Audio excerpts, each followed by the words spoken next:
کہ جن لوگوں کے کفن کو بھی مٹی نے میلا نہیں کیا ان کے کفن بھی محفوظ رہے.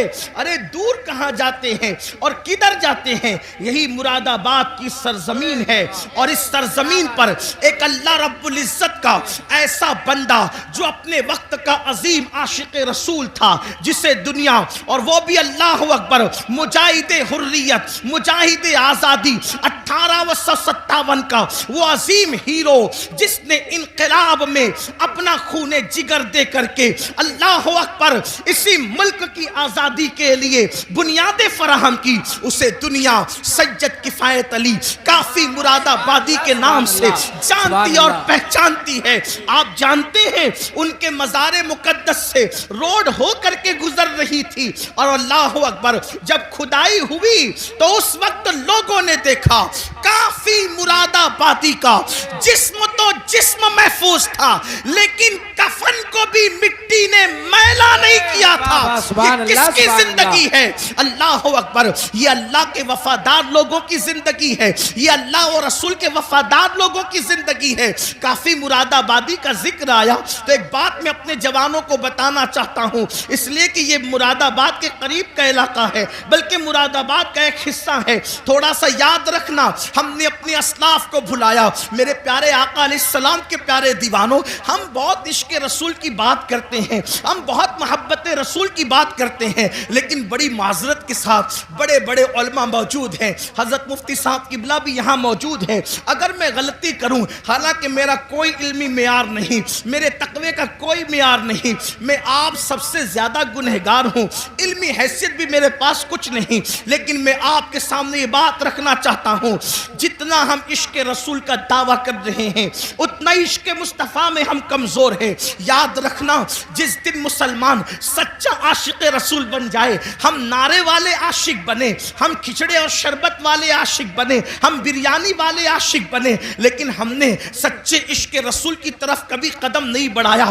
بڑی معذرت کے ساتھ آج لبیک یا رسول اللہ کے نعرے تو بہت لگ رہے ہیں، مجھے اس نعرے سے کوئی اختلاف نہیں، مجھے بہت اچھا لگتا ہے جب کوئی لبیک یا رسول اللہ کہتا ہے. کبھی سوچا لبیک یا رسول اللہ کا مطلب یا رسول اللہ میں حاضر ہوں؟ حضور کہہ رہے ہیں نماز کے لیے آ، کیا کبھی کہا یا رسول اللہ میں حاضر ہوں؟ حضور بلا رہے نماز کے لیے آ، وہاں سے تو غیر حاضر ہے. حضور فرما رہے اپنے چہرے پہ داڑھی سجا، وہاں سے غیر حاضر ہے. حضور فرما رہے ماں باپ کے حقوق ادا کر، وہاں سے تو غیر حاضر ہے. حضور فرما رہے ہیں اپنے بھائیوں کے حقوق ادا کر، وہاں سے تو غیر حاضر ہے. حضور صلہ رحمی کے لیے فرما رہے ہیں، وہاں سے تو غیر حاضر ہے. حضور بیوی کے ساتھ اس نے سلوک کا حکم فرما رہے ہیں، وہاں سے تو غیر حاضر ہے. حضور بچوں کی اچھی تربیت کے لیے کہہ رہے ہیں، وہاں سے تو غیر حاضر ہے. حضور پڑوسیوں کے حقوق کی بات کر رہے ہیں، وہاں سے تو غیر حاضر ہے. پھر کس منہ سے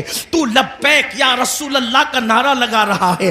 ہر نیکی کی جگہ سے تو غیر حاضر ہے، اور پھر کہاں تو حاضر ہونے کی بات کر رہا ہے؟ تو بڑی معذرت کے ساتھ ہم نعرے والے عاشق بنے، ہم لوگ اپنی طبیعت کے عاشق بنے، مگر یاد رکھو عشاق تو وہ تھے کہ جب رسول اللہ کے منادی نے اعلان کیا چلو مصطفیٰ جان رحمت سروں کے نذرانے کو لے کر کے بلا رہے ہیں، تو پہلی رات کی دلہن کو چھوڑ کر کے سر کٹانے کے لیے وہ جوان آ جاتا ہے، وہ سر کٹانے آ جاتے تھے، ہم سر جھکانے کے لیے آنے کو تیار نہیں ہے.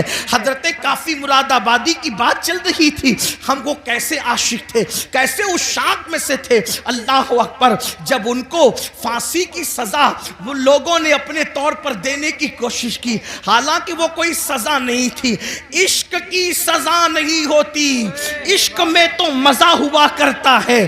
حضرت نظمی مہریروی رحمت اللہ علیہ نے بڑی پیاری بات کہی ہے، کہتے ہیں عشق گر جرم ہے پھانسی کی سزا دو مجھ کو، عشق گر جرم ہے پھانسی کی سزا دو مجھ کو، پر درے یار پہ مجھ کو یہ سزا دی جائے، پر درے یار پہ مجھ کو یہ سزا دی جائے.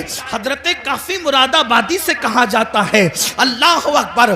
ہر مرنے والے سے پوچھا جاتا ہے, ہر پھانسی جس کو دی جاتی ہے, جس کی گردن پہ تلوار رکھی جاتی ہے, جس کو دنیا سے رخصت کیا جاتا ہے, اس کی آخری خواہش پوچھی جاتی ہے, اے کافی تم بھی بتاؤ کہ تمہاری آخری خواہش کیا ہے.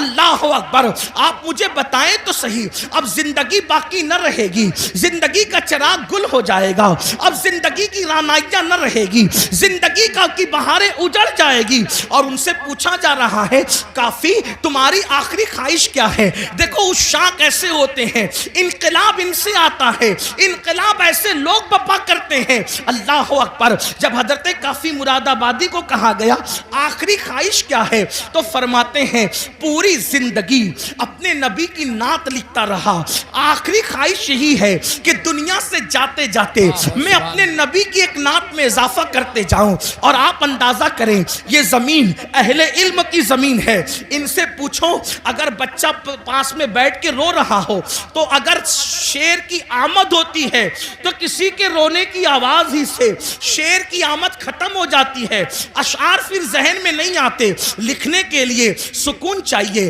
لکھنے کے لیے یکسوئی چاہیے, لکھنے کے لیے ماحول اچھا چاہیے, یہی تو لکھنے کا طریقہ ہے.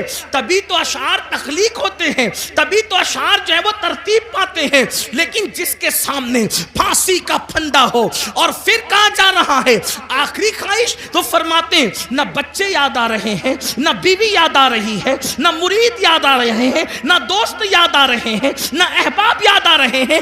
یاد آیا تو اللہ کا محبوب یاد آیا, اسی کو عشق کہتے ہیں. یاد آیا تو خدا کا محبوب یاد آیا.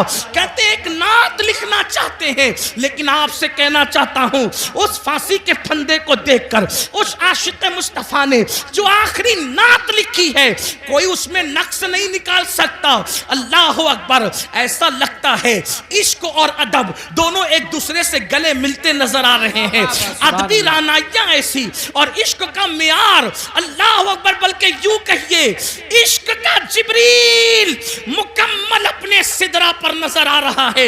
اس شان کے ساتھ نعت لکھی ہے اور وہ مشہور زمانہ کلام یہ ہے, کوئی گل باقی رہے گا نہ چمن رہ جائے گا, کوئی گل باقی رہے گا نہ چمن رہ جائے گا, پر رسول اللہ کا دین حسن رہ جائے گا.